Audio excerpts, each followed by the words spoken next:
आइए सुनते हैं नल दमयंती कथा भाग 3 संत राम वत्स्य द्वारा रचित। अगर आपको कहानी पसंद आए तो चैनल को लाइक, शेयर और सब्सक्राइब करना ना भूलें। धन्यवाद। दूसरी ओर जब नल दमयंती को छोड़कर जंगल में दूर चला गया तो उसने जंगल में आग लगी देखी।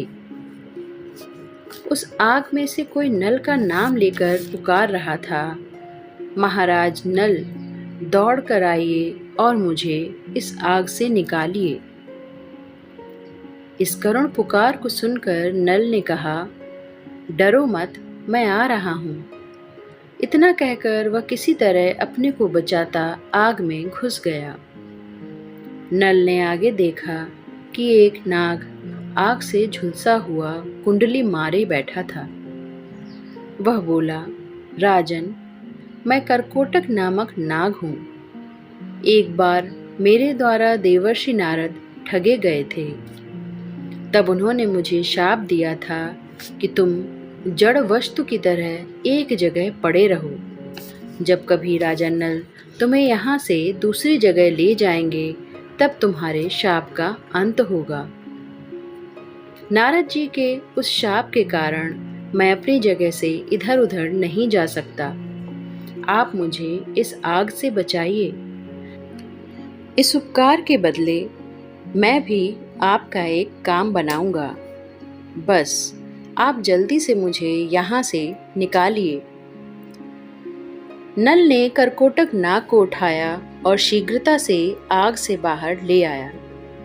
जब उस नाग की जान बच गई तो उसने नल से कहा, आप अपने पग गिनते हुए चलिए, मैं आपकी भलाई के लिए एक उपाय करूंगा। राजा नल नाग की बात मानकर अपने पग गिनता हुआ आगे को चला। 1, 2, 3 गिनते हुए जब नल ने 10 कहा तो करकोटक नाग ने नल को पीछे से डस लिया। नाग के डसते ही नल का गोरा रंग एकदम काला हो गया। अपने को काला कुरूप हुआ देखकर नल को बड़ा आश्चर्य हुआ। उसने नाग की ओर प्रश्न सूचक दृष्टि से देखा तो नाग बोला, राजन, मैंने आपकी भलाई के लिए ही आपका रंग बदला है। अब कोई आपको पहचान नहीं सकेगा और मेरे विष के प्रभाव से आपके शरीर में घुसा बैठा कलयुग हर समय जलता रहेगा। उसने आपको घोर कष्ट दिया है, अब वह कष्ट पाएगा। मेरी कृपा के कारण आपको तीखे दांतों वाले जीव जंतुओं से कभी खतरा नहीं होगा। साथ ही ब्राह्मणों के शाप से भी आप बचे रहेंगे। आपको किसी विष से भी कष्ट नहीं होगा। युद्ध में आप सदा विजयी होंगे। अब आप यहाँ से राजा ऋतुपर्ण के पास चले जाइए और अपने को बाहुक नामक सारथी बताइए। अयोध्या के पति राजा ऋतुपर्ण जुए की विद्या के जानकार हैं। उन्हें घोड़े आंकने की विद्या सिखाकर उसके बदले जुए की विद्या सीख लेना। उनसे आपकी मित्रता हो जाएगी, तभी आपके बुरे दिन समाप्त होंगे। आपको अपना खोया हुआ राज्य, पत्नी और संतान सभी कुछ मिल जाएगा। हाँ, एक बात और ध्यान में रखिए, जब आप अपने पहले वाले सुंदर रूप को देखना चाहें तो उस समय मुझे याद कीजिए और मेरे दिए हुए 2 दिव्य वस्त्र पहन लीजिए। ऐसा करने पर आपका पहले वाला सुंदर गौरवर्ण आपको प्राप्त हो जाएगा। करकोटक नाग के कहे अनुसार नल वहां से अयोध्या की ओर चल पड़ा और 10वें दिन वहां पहुंच गया। राजा ऋतुपर्ण के दरबार में उपस्थित होकर नल ने कहा, राजन, मैं बाहुक नामक सारथी हूँ और घोड़े हाँकने की विद्या में मेरा जैसा दूसरा आपको खोजने पर भी नहीं मिलेगा। आजकल मैं रुपए पैसे से खाली हूँ। यदि आपके यहाँ मुझे काम मिल जाए तो मैं और भी कई काम कर सकता हूँ। मेरे हाथ का बना भोजन जो एक बार चख लेता है उसे दूसरे के हाथ का बना भोजन स्वादिष्ट नहीं लगता। संगीत, चित्र, साहित्य आदि विविध कलाओं में आप चाहें तो मैं आपको अच्छी सलाह दे सकता हूँ। मेरी सभी कलाओं में अच्छी गति है। संक्षेप में यूँ समझिए कि मैं कठिन से कठिन कामों को भी कर सकता हूँ। आप मुझे अपनी सेवा का अवसर दीजिए और फिर देखिए कि मैं आपके लिए कितना उपयोगी सिद्ध होता हूँ। राजा ऋतुपर्ण बाहुक की बातें सुनकर बहुत प्रभावित हुए। ऐसे गुणी आदमी को कौन नौकरी नहीं देना चाहेगा। ऋतुपर्ण ने उसे नौकर रख लिया और कहा कि मैं सदा तेज चाल पसंद करता हूँ। हवा से बातें करते घोड़े और तेज दौड़ता रथ मुझे सदा आकर्षित करते हैं। तो आज से तुम हमारी घुड़साल के अध्यक्ष हुए। 10,000 मुद्राएं वार्षिक वेतन तुम्हें मिलेगा और जो भी सुविधाएं तुम चाहोगे तुम्हें मिलेंगी। हमारे ये 2 सारथी वार्ष्णेय और जीवक तुम्हारे सहायक होंगे। बाहुक के रूप में नल ऋतुपर्ण की घुड़साल का अध्यक्ष बनकर अयोध्या में रहने लगा। भूख प्यास और ओढ़ने पहनने की कठिनाई तो दूर हो गई, पर नल क्षण भर के लिए भी दमयंती की याद को नहीं भुला पाता। दमयंती की स्मृति कांटे की कसक की तरह चुभती रहती। जब सांझ घिराती तो नल की व्याकुलता भी बढ़ जाती। वह प्रतिदिन सांझ के समय एक छंद पढ़ता। भूखी प्यासी पीड़ित और थकी मांदी, पति वियोग से दुखी अकेली हतभागी, सोती होगी कहाँ कहाँ रहती होगी, बच्चों की ममता से आहत पति को क्या कहती होगी। एक दिन सांझ को जब नल इस छंद को दोहरा रहा था तो उसके सहायक जीवक ने पूछा, बाहुक, तुम्हें हर सांझ को किस स्त्री की याद सताती है? हमें भी तो कुछ बताओ। तब नल ने कहा, बड़ी करुण कहानी है, सुनकर तुम्हारा भी जी भर आएगा। एक भला आदमी था और बहुत ही भली उसकी पत्नी थी। दोनों में प्रेम भी खूब था। बड़े सुख से उनके दिन बीत रहे थे। भाग्य ने पलटा खाया। उन दोनों को घर से निकलना पड़ा। वे जंगलों में भटकने लगे और फल मूल खाकर अपने दिन काटने लगे। एक दिन वह पुरुष पतिव्रता पत्नी को जंगल में सोती छोड़कर कहीं चला गया। बाद में अपने इस काम के लिए उसे बड़ा पछतावा हुआ। अब वह दिन रात अपनी पत्नी के दुख की बात सोचकर दुखी रहता है। जो पतिव्रता संकट में पति के पीछे पीछे वन में चली गई, उस कठोर हृदय पुरुष ने उसे ही जंगल में अकेला छोड़ दिया। दुष्ट ने यह भी नहीं सोचा कि हिंसक जानवरों से भरे इस बीहड़ जंगल में यह नारी कैसे तो जीवित बचेगी और मार्ग का पता न होने से कैसे जंगल से बाहर निकलेगी, क्या खाएगी और कैसे अपना जीवन बचाएगी। वह आदमी अपने इस नीच काम की याद करके सदा पश्चाताप की आग में जलता रहता है। जीवक ने इस दुख भरी कहानी को सुनकर लंबी सांस ली। उसकी आंखें गीली हो गई थीं। दमयंती के पिता विदर्भराज भीम को जब यह पता लगा कि राजा नल जुए में सब कुछ हारने के बाद दमयंती सहित वन को चले गए हैं, तो उसने उन्हें खोजने के लिए बहुत से ब्राह्मणों को इधर उधर भेजा। राजा ने ब्राह्मणों से कहा कि जो मेरी पुत्री और जमाई का पता लगाएगा उसे 1000 गौएं दी जाएंगी। बड़ी उपजाऊ कर मुक्त भूमि भी दूंगा। जो भी नल दमयंती को या दोनों में से एक को लेकर आएगा या उनका पूरा पता ठिकाना बताएगा, उसे यह पुरस्कार मिलेगा।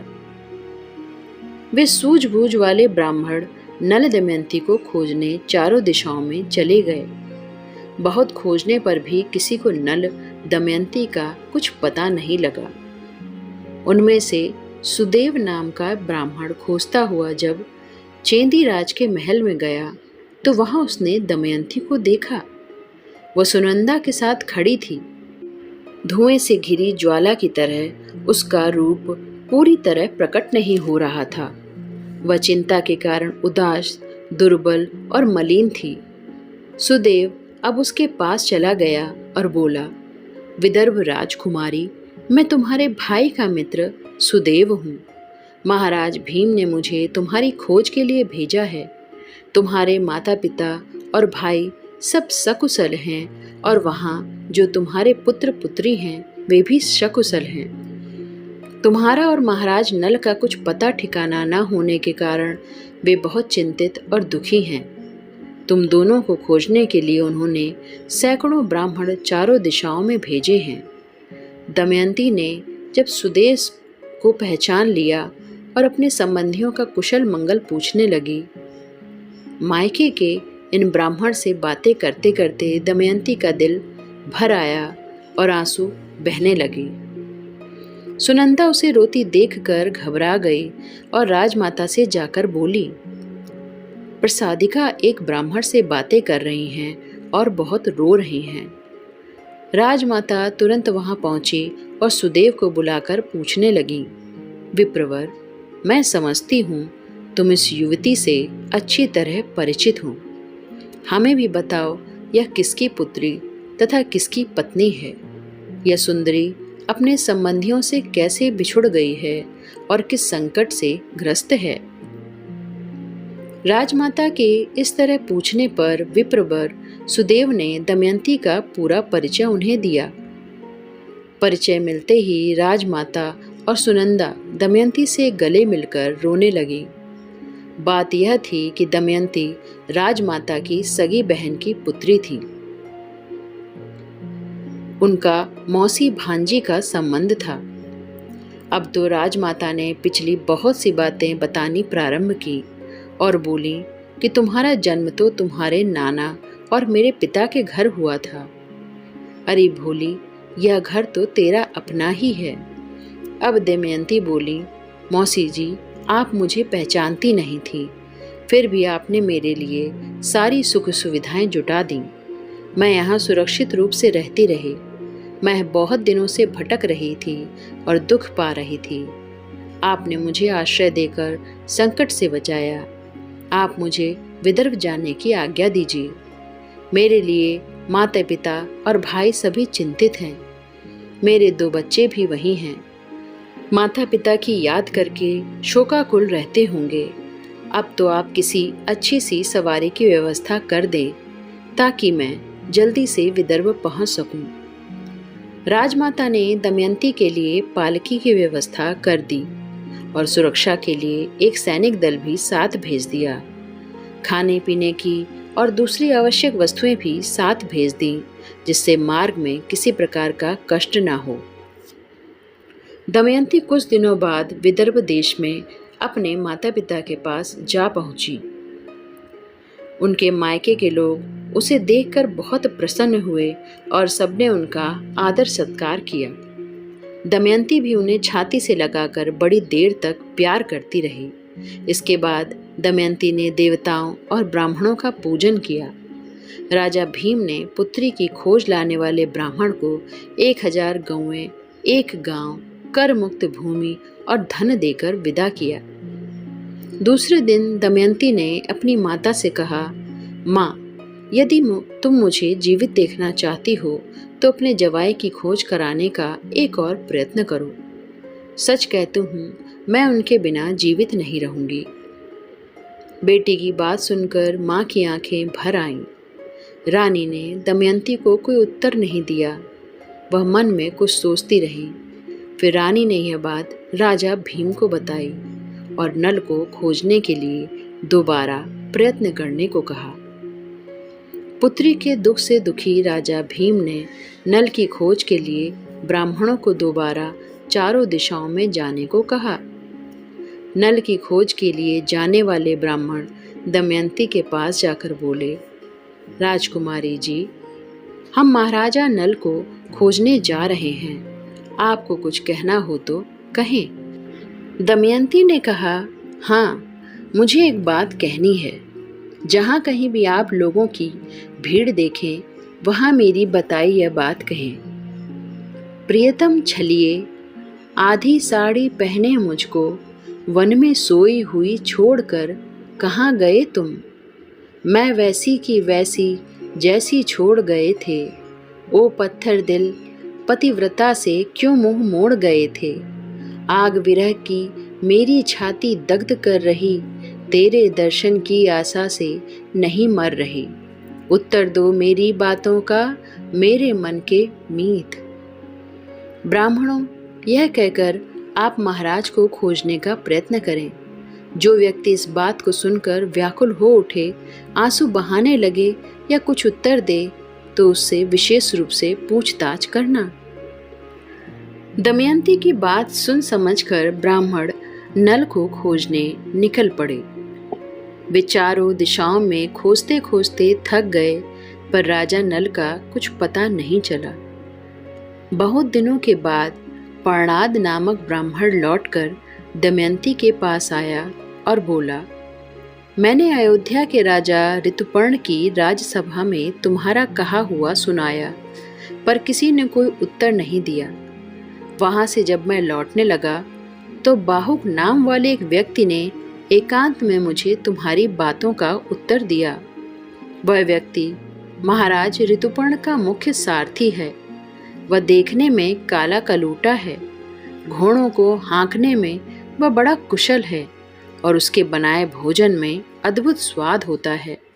वहाँ लंबे सांस लेकर आंसू बहाता रहा और मुझसे कुशल समाचार पूछकर बोला, उत्तम कुल की नारियां संकट में पड़ने पर भी अपने शील की रक्षा करती हैं। उन्हें अपने पतियों पर क्रोध नहीं आता। पक्षियों ने जिसका एकमात्र वस्त्र तक हर लिया था और जो घोर संकट के कारण अपना विवेक खो चुका था, उस पर तुम्हें क्रोध नहीं करना चाहिए। मुझे क्षमा कर दो और मुझ पर क्रोध ना करो। बाहुक का यह उत्तर सुनकर मैं तुरंत यहाँ चला आया हूँ। अब आप ही निश्चय करें कि क्या करना उचित होगा, और उचित समझें तो महाराज को भी ये बात बता दें। पर्णाद की ये बातें सुनकर दमयंती की आंखों से आंसुओं की धारा बहने लगी। वह एकांत में अपनी माता से जाकर बोली, मैं महाराज नल को यहाँ बुलाने का एक उपाय करना चाहती हूँ, पर पिताजी को इसका पता नहीं लगना चाहिए। मैं सुदेव ब्राह्मण को ऋतुपर्ण की राजधानी अयोध्या में भेजना चाहती हूँ। फिर उसने पर्णाद को बहुत सा धन देकर विदा किया और वचन दिया कि जब महाराज नल आ जाएं तब और भी दूंगी। फिर उसने सुदेव को बुला भेजा और माता के सामने ही कहा, सुदेव जी, आप पक्षी की तरह उड़कर अयोध्या नगरी में जाइए और वहाँ के राजा ऋतुपर्ण से कहिए कि राजा भीम की राजकुमारी दमयंती दोबारा स्वयंवर करेंगी। वहाँ सभी राजा राजकुमार आ रहे हैं। स्वयंवर कल ही होगा। यदि आपके लिए कल दिन निकलने तक विदर्भ पहुँचना संभव हो तो पहुँचिए। दमयंती कल सूर्योदय के बाद दूसरे पति का वरण करेंगी। कारण यह है कि निषद राज नल के जीवित या मृत होने का कोई समाचार नहीं है। ब्राह्मण सुदेव ने दमयंती के बताए अनुसार जाकर सारी बात महाराज ऋतुपर्ण को बता दी। सुदेव से स्वयंवर का समाचार पाकर राजा ऋतुपर्ण ने कहा, तुरंत बाहुक को बुला भेजो। उसके आ जाने पर राजा ने कहा, बाहुक, एक ऐसा काम आ पड़ा है जिसमें मुझे तुम्हारी सहायता की आवश्यकता है। इस अवसर पर मैं तुम्हारे अश्वचालन के कौशल को देखना चाहता हूँ। बात यह है कि विदर्भ की राजकुमारी दमयंती का दोबारा स्वयंवर हो रहा है। कल सूर्योदय के बाद वह दूसरे पति का वरण करेंगी। अब तुम ऐसा उपाय करो कि मैं कल सूर्योदय तक विदर्भ पहुंच सकूं। बोलो, पहुंचा दोगे ना? राजा ऋतुपर्ण की बात सुनकर नल की छाती फटने लगी। उसे विश्वास नहीं हो रहा था कि दमयंती जैसी पतिव्रता नारी दूसरे पति का वरण कर सकती है। वह चिंता में डूबकर तरह तरह की बातें सोचने लगा। फिर उसके मन में विचार आया कि संभवतः मुझे प्राप्त करने के लिए ही दमयंती ने यह उपाय सोचा है। यह भी हो सकता है कि मैं उसे धोखा देकर जंगल में अकेली छोड़कर चला आया था, इसलिए मेरी ओर से दमयंती का मन फिर गया हो। स्त्रियों का मन बड़ा चंचल होता है। मेरा कुछ भी पता ठिकाना न होने से वह ऐसा कर रही होगी, पर वह 2 बच्चों की माँ भी है। अब इस उम्र में वह दूसरे पति की इच्छा क्यों करेगी? खैर, जो भी होगा देखा जाएगा। राजा ऋतुपर्ण के साथ वहां जाकर सच झूठ का पता चल जाएगा। एक पंथ 2 काज। ऋतुपर्ण की इच्छा भी पूरी हो जाएगी और मेरा संशय भी मिट जाएगा। मन में यह सोचकर बाहुक ने दोनों हाथ जोड़कर राजा ऋतुपर्ण से निवेदन किया, महाराज, मैंने आपकी आज्ञा सुन ली है। मैं आपको ठीक समय पर विदर्भ पहुंचा दूंगा। आप निश्चिंत रहें। राजा ने रथ तैयार करने को कहा। बाहुक बढ़िया घोड़े छांटने के लिए घुड़साल में पहुंचा। उसने देखने में दुबले किंतु दौड़ने में तेज बढ़िया जाति के घोड़ों को चुना। इन घोड़ों की नाक मोटी और थोड़ी चौड़ी थी। सिंधु देश के ये घोड़े हवा से बातें करने वाले थे। उनके शरीर पर जगह जगह बालों में भंवरियां थीं। प्रत्येक घोड़े में कम से कम 10 भंवरियां थीं। राजा ऋतुपर्ण ने इन दुबले पतले घोड़ों को देखा तो उसे क्रोध आ गया। उसने बाहुक से कहा, ये कैसे बेकार घोड़े तुमने चुने हैं? तुम मुझे धोखा देना चाहते हो? इतना लंबा मार्ग इतने कम समय में ये घोड़े कभी भी तय नहीं कर सकते। बाहुक ने कहा, राजन, मैंने अपनी समझ के अनुसार ठीक घोड़े चुने हैं। ये आपको ठीक समय पर विदर्भ पहुंचा देंगे। यदि घोड़े आपको पसंद नहीं हैं तो जिन्हें आप बताएंगे उन्हें जोत दूंगा। ऋतुपर्ण ने कहा, मैं इस बारे में कुछ नहीं जानता। तुम ही इस विद्या को जानते हो। जैसा ठीक समझो वैसा करो। तब बाहुक ने 4 वेगशाली घोड़ों का रथ में जोता। राजा ऋतुपर्ण बड़ी उतावली के साथ रथ पर सवार हुए, इसलिए उनके चढ़ते ही वे उत्तम घोड़े घुटनों के बल धरती पर गिर पड़े। बाहुक ने उन घोड़ों को पुचकार कर खड़ा किया और रथ हाँकने लगा। जब रथ पूरी गति से दौड़ने लगा तो राजा ऋतुपर्ण के आश्चर्य का ठिकाना न रहा। उसे लगा कि घोड़े दौड़ नहीं उड़ रहे हैं। बाहुक के घोड़े हाँकने की विद्या पर ऋतुपर्ण मुग्ध हो गया। बाहुक ने अपने सहायक वार्ष्णेय को भी साथ ले लिया था।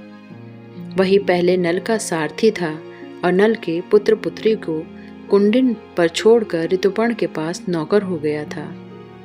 वार्ष्णेय सोचने लगा, इस धरती पर राजा नल ही इस कला में निपुण थे। कहीं बाहुक के रूप में ये राजा नल ही तो नहीं है?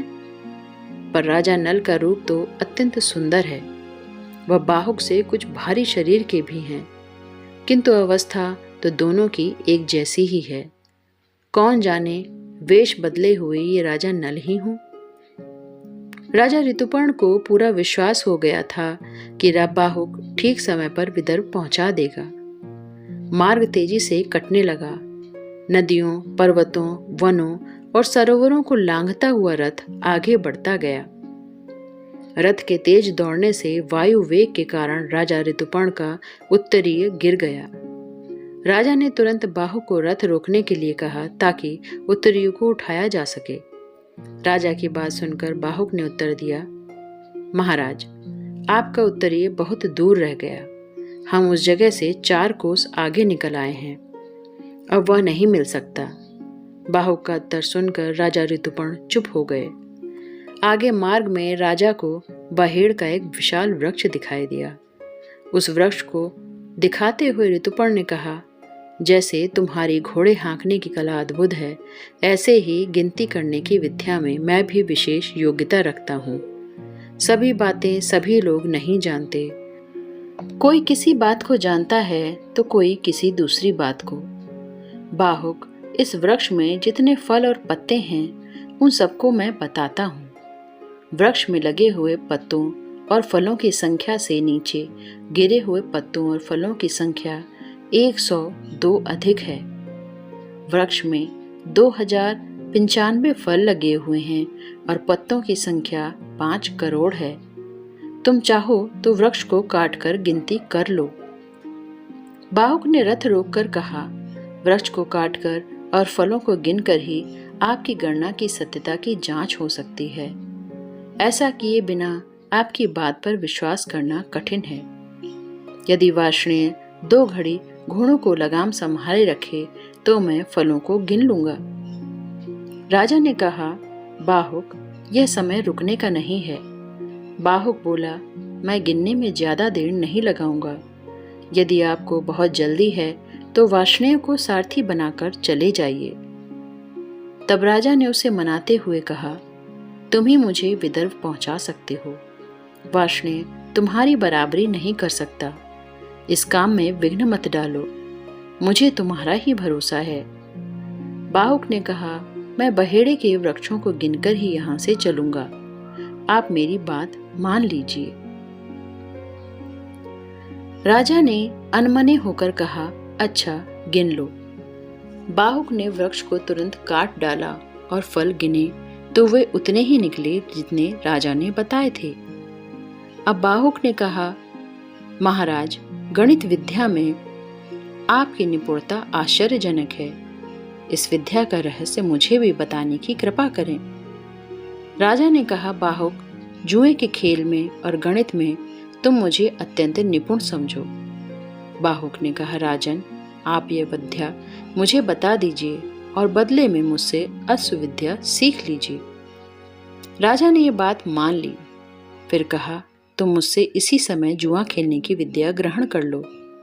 अश्वविद्या मैं तुमसे फिर सीख लूंगा। ज्यों ही बाहुक बने नल ने जुए की विद्या सीख ली, कली उसके शरीर से बाहर निकल गया। कली की करकोटक नाग के विष की जलन और दमयंती की शाप की आग भी शांत हो गई और कली ने अपने वास्तविक स्वरूप को प्रकट किया। कली के निकलने से नल की बुद्धि भी निर्मल हो गई। कली को देखकर राजा नल उसे शाप देने लगे। यह देख कली भय से कांपता हुआ हाथ जोड़कर उनसे बोला, राजन, अपने क्रोध को रोकिए, मैं आपके यश का विस्तार करूंगा। आपकी सती साध्वी पत्नी के शाप और करकोटक नाग के विष के प्रभाव से मैंने भी घोर कष्ट भोगा है। मुझे भारी दंड मिल चुका है। यदि आप इस समय मुझे क्षमा कर दें तो मैं आपको वरदान देता हूँ कि जो कोई आपका नाम लेगा और आपके चरित्र का गुणगान करेगा, उस पर मेरा बुरा प्रभाव नहीं पड़ेगा। कली के विनय वचनों से नल का क्रोध शांत हो गया। वह तुरंत ही उसे बहेड़ के वृक्ष से बांध गया। जिस समय कली और नल में बातें हो रही थी, दूसरों को कली दिखाई नहीं दे रहा था। कली के अदृश्य हो जाने पर राजा नल की सारी चिंताएं दूर हो गईं। वे उन वेगशाली घोड़ों को हाँकते हुए विदर्भ की ओर बढ़ चले। क्योंकि कली बहेड़े के वृक्ष में प्रविष्ट हो गया था, इसलिए वह निंदित माना जाने लगा। कथा का भाग 3 यहीं समाप्त होता है। आगे के भाग के लिए कृपया चैनल को लाइक, शेयर और सब्सक्राइब करें तथा बेल आइकन दबाना न भूलें, जिससे आने वाले सभी नोटिफिकेशन आपको मिलते रहें। धन्यवाद।